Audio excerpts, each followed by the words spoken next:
Si Jesus nangutana kang Maria, kinsa man ang imong gipangita. Apan si Maria wala makaila kang Jesus. Mga pangutana tangano wala man makaila si Maria. Ang yanong rason nga mao si Jesus adunay mahimayaong lawas.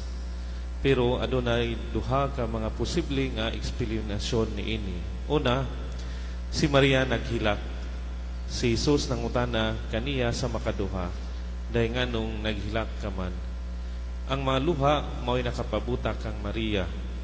Ang kagaol mitabon sa iyang pananaw, ang kagaol naghanap sa iyang pananaw. Busa, si Maria dili makakitag tinaw, dili mapunting ang iyang atensyon ngadto kang Jesus.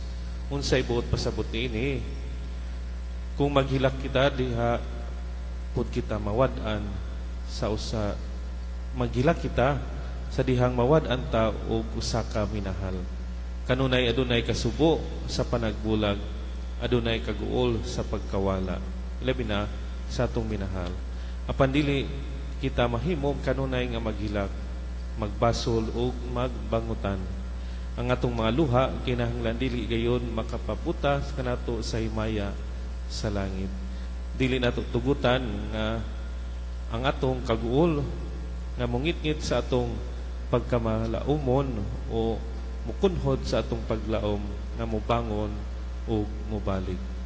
Oo, usahay kita mawad-an sa kadasig ug mapakyas. Nagantos kita ug naghilak. Apan kita kinahanglan nga mutan-aw lapas sa atong mga luha ug makita sa usa ka daklit nga himaya ug matamis nga kadaugan. Ikaduha, gipunting ni Maria ang iyang mga mata sa lubnganan. Gipunting ni Maria ang iyang atensyon ngadto sa yuta. Tungod nini, napakyas siya sa pag-ila sa nabanhaw nga Hesus.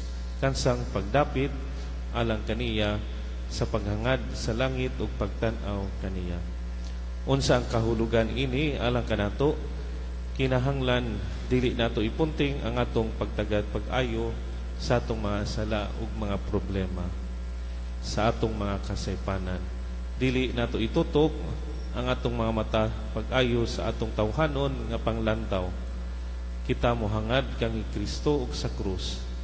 Ipadayon nato ang atong pananaw sa nabanhaw nga Ginoo.